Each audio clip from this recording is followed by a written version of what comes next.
ইউটিউবে যে রেসিপি ভিডিওগুলো দেওয়া হয় এগুলো কি আসলে পারফেক্ট হয়? আপনাদের কি মনে হয়? আসসালামু আলাইকুম। আমি আজকে একটা নতুন ভিডিও নিয়ে আপনাদের মাঝে হাজির হয়েছি।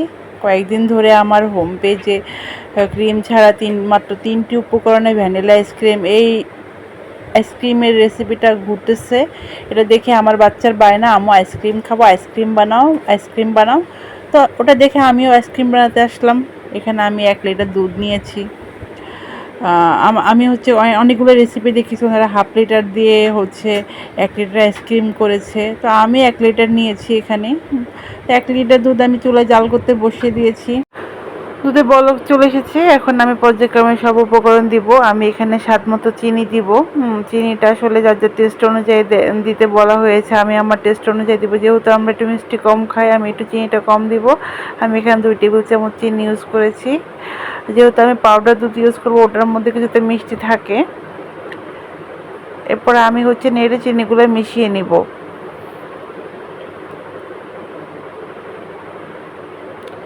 এরপর পর্যায়ক্রমে আমি কর্নফ্লাওয়ার এবং হচ্ছে গুঁড়া দুধ ইউজ করব। এটা মালাই তৈরি করার জন্য, যে ক্রিম টেক্সচার আসার জন্য যেভাবে হচ্ছে ওরা রেসিপিতে দেখিয়েছে।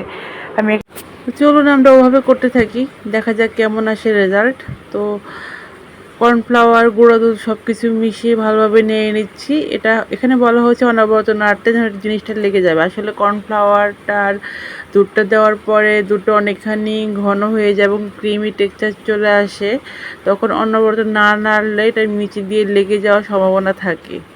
তো এখানে আমি আরেকটু গুঁড়া দুধ গুলে দিয়েছি, যেহেতু আমার হচ্ছে 1 লিটার দুধ, এখানে একটু গুঁড়া দুধের পরিমাণটা একটু বেশি লাগতেছে। কিছুক্ষণের মধ্যে দুধের ঘনত্বটা বেড়ে যাবে। এই যে এখন এটা অনেকখানি ঘন হয়ে আসছে এবং পুরো ক্রিমে ক্রিমে হয়ে আসছে। এটা টেস্টটা আসলে এমনি খেতে খুব ভালোই লাগে। তো আমিও ভাবলাম যে এটা মোটামুটি আইসক্রিমের মতো হয়ে গিয়েছে। এই যে অনেকখানি ঘন হয়ে গিয়েছে। এখন এটা আমরা ঠান্ডা করে নিব। ঠান্ডা করে এটা ফ্রিজ আপ করব। এখানে যেভাবে দেখানো হয়েছে যে মালাইটা তৈরি করার পরে এটা বক্সে ভরে ডিপ ফ্রিজে রেখে দেয় 7-8 ঘন্টার জন্য, আমিও সে একই কাজই করতেছি। আমি হচ্ছে বক্সে মালাইটা ঢেলে নিচ্ছি এবং এটা হচ্ছে 7-8 ঘন্টার জন্য ফ্রিজে রেখে দিব, ডিপ ফ্রিজে রেখে দিব। দেখুন কি সুন্দর একটা ক্রিমি টেক্সচার আসছে। আমরা এখানে কোনো ক্রিম ইউজ করব না, যেহেতু আমি ভিডিওগুলোতে দেখেছি ওনার ক্রিম ছাড়াই হচ্ছে ভ্যানিলা আইসক্রিম তৈরি করতেছে। আমি ওভাবে করবো যে ক্রিমটা আমি এখন এটা হচ্ছে ডিপে রেখে দিব। তো 7-8 ঘন্টা পরে আমি হচ্ছে ক্রিমটা বের করে নিয়েছি, মালাই যেটা ছিল আর কি সেটা বের করেছি। এখন হচ্ছে আমি এটা বিট করতে যাব।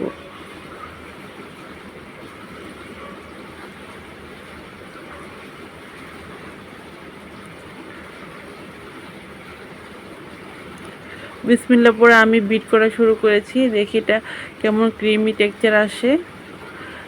ভিডিওতে বারবার বলা হয়েছে এটা নাকি বিট করার পরে ডাবল হয়ে যাবে। আমি ওভাবে বিট করতেছি। তো দেখা যাক কি আসে। আপনারা আমার সাথে আছেন, দেখবেন আমার আইসক্রিমটা কোন পর্যায়ে যায়। এই যে আমি অনেকক্ষণ ধরে বিট করতেছি, প্রায় 20-25 মিনিট আমি বিট করার পরে আমার এই রেজাল্ট আসছে।